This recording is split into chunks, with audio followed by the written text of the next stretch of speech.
Good evening to everyone, welcome back to our channel dual cracker. अब हम chapter number 10 start करें। Chapter 9 हमने already कर लिया है, तो आप वहाँ से देख सकते हो। चैप्टर नंबर 10 स्टार्ट करते हैं, जो चैप्टर नंबर 9 से बिल्कुल मिलता जुलता है। Reaching the age of adolescence. देखो चैप्टर का नेम क्या है, reaching the age of adolescence, कि हम जब एडोलसेंस की एज में पहुँच रहे हैं तो हमारे अंदर क्या क्या चेंजेस आ रहे हैं। तो इस चैप्टर में हम वो पढ़ेंगे डिटेल में।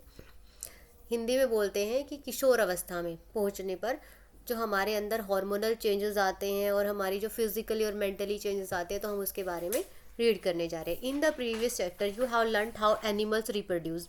हमने पिछले चैप्टर में यही पढ़ा है ना कि एनिमल्स कैसे रिप्रोड्यूस होते हैं, रिप्रोडक्शन कैसे होता है। It is only after growing up to a certain age that human beings and many other animals can reproduce. देखो क्या ये कुछ सर्टेन एज तक होता है रिप्रोडक्शन ह्यूमन बींग्स और एनिमल्स में। Why can human reproduce only after a certain age. जो ह्यूमन है वो केवल सर्टेन एज तक ही क्यों रिप्रोड्यूस कर सकते हैं, लाइफ टाइम रिप्रोड्यूस क्यों नहीं कर सकते। In this chapter you will learn about changes that take place in the human body after which a person becomes capable of reproduction. तो इस चैप्टर में हम पढ़ेंगे कि जब वो रिप्रोडक्शन के लिए कैपेबल हो जाता है तो what changes occurs in the body of living being. In chapter 9, you have learnt about human reproductive organs. Here we shall discuss the role that hormones play in bringing about changes that make a child grow into an adult. अभी तक हमने just क्या पढ़ा था कि reproductive organs होते हैं और वो किस तरह से काम करते हैं और किस तरह से जाइगोट बनता है, फर्टिलाइजेशन कैसे होता है, एम्ब्रियो डेवलपमेंट किस प्रकार होता है, ये हम पढ़ चुके हैं। तो इस चैप्टर में हमने क्या किया था, एक फीटस था। फीटस से किस तरह से वो एक अडल्ट चाइल्ड जो है वो एक अडल्ट बनेगा, तो उसमें क्या क्या चेंजेस आएगा इस चैप्टर में हम पढ़ेंगे। सबसे पहले एडोलसेंट एंड प्यूबर्टी। बूजो वो सेलिब्रेटिंग हिज 12th बर्थडे। बूजो है एक, वो अपना 12th बर्थडे सेलिब्रेट कर रहा था आफ्टर हिज फ्रेंड्स लेफ्ट। जब उनके फ्रेंड गए तो Boojho and Paheli began chatting with their parents. वो दोनों के दोनों क्या करने लगे, अपने पेरेंट्स से बात करने लगे। पहेली studies in an all girls school. पहली जो है सिर्फ कौन से स्कूल में पढ़ती है जिसमें सिर्फ गर्ल्स हैं, ठीक है, बॉयज़ नहीं है। She started laughing. She remark that many of बूजो school friends whom she met after a year had suddenly shot up in height. Some of them were looking very funny with a hairy line above their lips. ठीक है, किसी की height जो है छोटी है, किसी की बड़ी हो गई है पहले से जब वो एक मतलब मिला, और किसी के जो मुस्टैक है अब वो आने लग गई है, लिप के ऊपर हेयर आने लगे हैं। Her mother explain that boys had grown up. जब पहेली उनको देखकर हंसी कि देखो कैसे कैसे इसके फ्रेंड्स हो गए हैं, तो उसकी मम्मा ने बोला कि नहीं, कुछ सर्टेन एज के बाद जो है वो ग्रो कर गए हैं, बड़े होने लग गए हैं, तो ये चेंजेस आते हैं। Growth begins from the day one is born. Growth हमारी कब से स्टार्ट हो जाती है, जब हम डे वन से जब बोर्न होते हैं तब से ही हमारा जो बर्थ होता है तभी से क्या हो जाती है, डे वन से ग्रोथ हमारी स्टार्ट हो जाती है। But upon crossing the age of 10 और 11, जैसे हम क्रॉस करते हैं 10 और 11 की age, there is sudden support in growth. अचानक से चेंज आता है जो नोटिसेबल होता है। This changes take place in the body and a part of growing up. ठीक है, ये बॉडी पार्ट में जो है चेंजेस आते हैं। They indicate that you are growing up. तो ये क्या करते हैं कि आप ग्रो कर रहे हो। No longer a child but are on the way to becoming an adult. ठीक है, आप क्या हो रहे हो, एक अडल्ट बनने जा रहे हो। Growing up is a natural process. ये क्या होता है, एक नेचुरल प्रोसेस होती है। The period of life when the body undergoes changes. तो इसमें क्या होता है, जो हमारी बॉडी के अंदर काफ़ी सारे चेंजेस होते हैं और हम किस फेज़ में जाते हैं, reproductive leading to reproductive maturity. ठीक है, इसको क्या बोला जाता है, एडोलसेंस एज। जब हम कहाँ जाते हैं, रिप्रोडक्टिव फेज़ में एंटर करना स्टार्ट कर जाते हैं, तो इसको बोला जाता है adolescence age. Adolescence begins around the age of 11 and last up to 18 और 19। ठीक है, जो एज है 11 से लेकर 18-19 के बीच की एज को क्या बोला जाता है, adolescence. Since this period covers 13 और 18 और 19 of age, adolescents are called teenagers. ठीक है, इनको हम टीनेजर्स भी बोलते हैं। इन गर्ल्स एडोलसेंस में begin in a year of 2 earlier than in boys. जो एडोलसेंस एज है गर्ल्स में 2 ईयर्स पहले आ जाती है बॉयज़ से। Also the period of adolescence varies from person to person. और वो पर्सन टू पर्सन एडोलसेंस जो है एज वो वेरी करती है। किसी के अंदर 11 में आती है, किसी के अंदर 13 में, किसी के अंदर 14 में। तो ये डिपेंड करता है पर्सन टू पर्सन। ज़रूरी नहीं है कि वो 11 का हो गया तो उसके अंदर एडोलसेंस एज आगे, हो सकता है 13 ईयर में आए। Human body undergo several changes during adolescence. ठीक है, काफ़ी सारे ह्यूमन बॉडी में चेंजेस हो जाते हैं। These changes mark the one set of puberty. ठीक है, इन चेंजेस को क्या बोला जाता है, प्यूबर्टी भी बोलते हैं। The most important change which marks puberty is that boys and girls become capable of reproduction, ठीक है। इस एज के बाद क्या हो जाता है, वो कैपेबल हो जाता है किसमें, रिप्रोडक्शन के लिए। Puberty ends when an adolescent reaches reproductive maturity, ठीक है। प्यूबर्टी कब खत्म हो जाती है, जब एडोसेंट कहाँ हो जाते हैं, रिप्रोडक्टिव मैच्योरिटी के बाद। अब देखो Paheli and Boojho realize that sudden increase in height and hairy line above the lips in boys were sign of adolescent, they wanted to know more about their changes at puberty. तो वो और भी changes के बारे में जानना चाहते हैं। ये एक हाइट का चार्ट दे रखा है कि फुल चार्ट की कितनी, मतलब 18 ईयर्स तक जो है 100% जो है फुल हाइट हो जाती है। उसके बाद में ग्रोइंग हाइट की जो ग्रोथ है वो कम होनी शुरू हो जाती है, ठीक है। तो अब देखा इसमें, देखो आप 8 ईयर्स में आपने देखा होगा यहाँ पर जो ये चार्ट बना हुआ है 8 ईयर्स में, देखो ये वाला 8 ईयर्स में यहाँ पे देखो बॉयज़ में 72% है, गर्ल्स में 77% है। आपने देखा होगा सबसे पहले ग्रोथ किस में हो रही है, गर्ल्स में हो रही है ज़्यादा। इस वाली फेज में भी, इसमें भी, 11 ईयर में भी, 12 में भी, 13 में भी, 14 में भी, 15 में भी, ठीक है। 16 में, 16 ईयर्स में देखो किस में आ गई, बॉयज़ इसमें, गर्ल्स में ही है। 17 में भी, 18 में। तो इससे हमें पता चल गया कि जो मतलब ज़्यादा growing phase, earlier growing phase किस में होती है, गर्ल्स में होती है। और क्या क्या चेंजेस आ सकते हैं प्यूबर्टी एज में, इंक्रीज इन हाइट, ठीक है, हमने इंक्रीज इन हाइट देख लिया। The most conspicuous changes during puberty is a sudden high increase in height, ठीक है। कौन सा होगा, हाइट में increase. At this time the long bones that is the bone of the arm and the legs elongate and to make a person toll.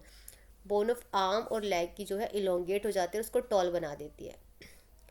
अब किस तरह से हम कैलकुलेट कर सकते हैं, calculate for full height in centimetre. तो present height into 100 upon में percentage of full height at the age. देखो a boy is 9 years old और 120 centimetre old at the end of the growth period he is likely to be, कितना हो सकता है and में, अभी कितना है 120 है, ठीक है। और 120 के उसमें बॉयज़ में पूछा गया, उसकी एज कितनी है 9।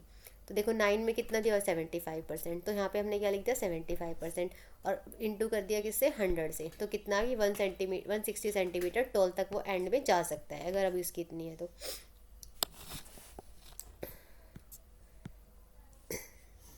Initially girls grow faster. अब हमने देखा है कि सबसे पहले जो ग्रोथ किसकी हुई थी, गर्ल्स की हुई थी, देन बॉयज़ से। But by about 18 years of the age both reach their maximum height. 18 साल में दोनों जो है 100% हो गए। The rate of growth in height varies in different individual. अभी हमने बताया कि परसेंट टू परसेंट वेरी करता है। हो सकता है कि एक गर्ल की 75% ग्रोथ हो रही हो, दूसरी को नहीं हो रही उस पीरियड में। तो सम में grow suddenly at puberty and then कुछ स्लो डाउन, वाइल अदर में गो ग्रेजुअली। कुछ धीरे धीरे होता है, किसी में सडनली हो जाते हैं, किसी में कम हो जाती है, ठीक है। There is no need for Paheli to worry, all parts of the body do not grow at that same rate. Sometimes the arms and legs or hands and feet of adolescent look oversized out of proportion with the body. कुछ ज़्यादा दिखते हैं बड़े, कुछ ज़्यादा छोटे दिखते हैं, but soon the other parts catch up and result in proportional body, ठीक है। जो रिजल्ट होता है वो proportional body।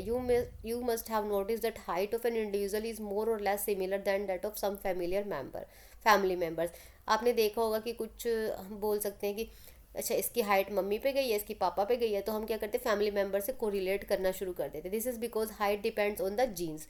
ये जीन्स के ऊपर डिपेंड करते हैं जो हम अपने पेरेंट्स से लेते हैं, जिसमें हमारे क्रोमोजोमल कैरेक्टर्स होते हैं। It is however very important to eat and the right kind of food. हमें राइट काइंड ऑफ फूड खाना चाहिए ग्रोइंग के लिए। This help the bones, muscles and other parts of the body get adequate that adequate nourishment for growth, ठीक है। ग्रोथ के लिए असेंशियल है। You will find nutritional needs of adolescents is discuss later in this lesson. हम जो nutrition की जो हमें क्या ज़रूरत है, न्यूट्रिशन कौन सा न्यूट्रिशन हमें खाना चाहिए, तो इस एडोलसेंस एज में हम ये बाद में हम पढ़ेंगे, डिस्कस करेंगे। चेंज इन बॉडी शेप, ठीक है, बॉडी शेप में भी चेंज हो सकता है। Have you notice that boy in your class have broader shoulder and wider chest then boys in junior class, ठीक है। आपने नोटिस किया होगा कि बड़े लड़के जो है लंबे चौड़े होते हैं और age compare to junior boys से।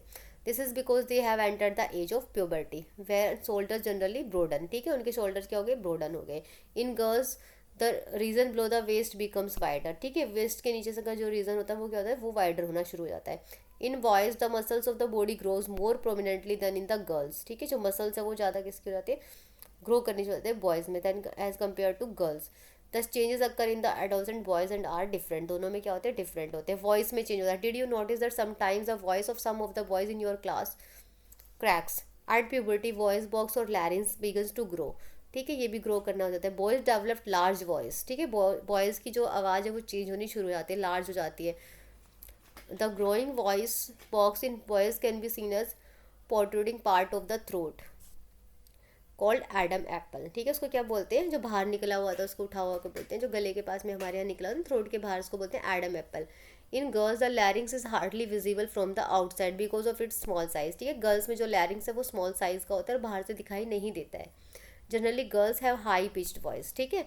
गर्ल्स की हाई पिच होती है और बॉयज़ की लो पिच होती है, डीप वॉइस है। In adolescent boys sometimes the muscle of the growing voice box go out of control and the voice becomes hoarse, ठीक है। कुछ कंट्रोल आउट ऑफ कंट्रोल जाते हैं, कुछ अलग, कुछ वॉइस की आवाज़ जो थोड़ी अजीब सी होती है।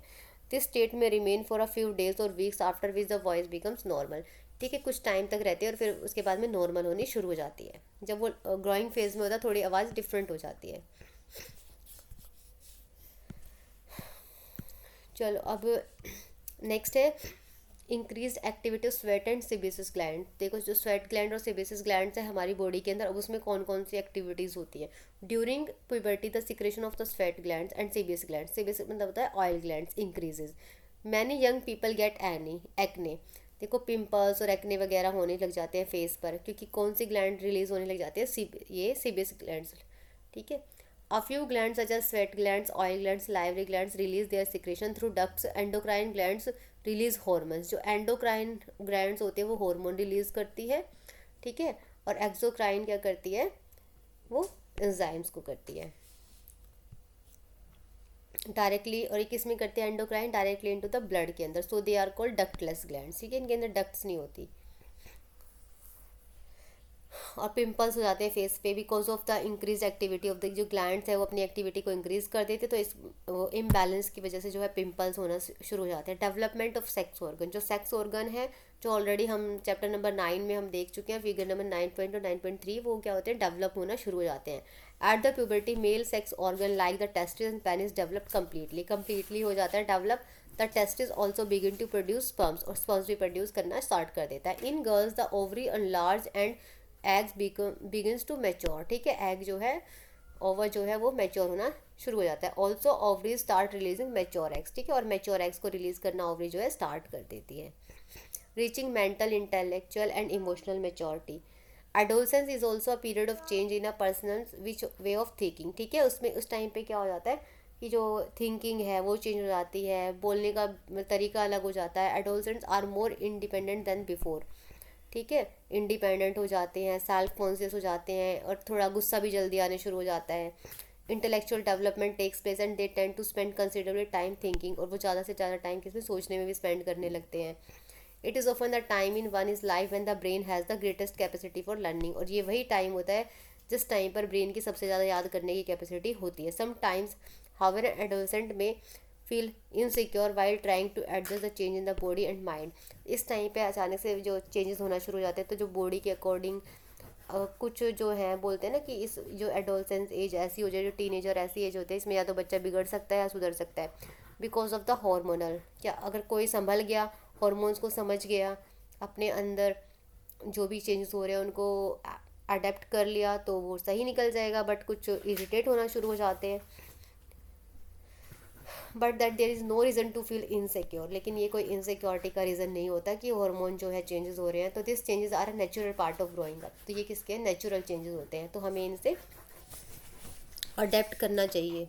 चलो अब हम इतना ही करते हैं, नेक्स्ट क्लास में हम सेकेंडरी सेक्सुअल कैरेक्टर्स पढ़ेंगे, और नेक्स्ट क्लास में हम ये वाला करने के बाद अपना आई थिंक कंप्लीट कर ही देंगे इसमें चैप्टर। चलो ओके, बाय।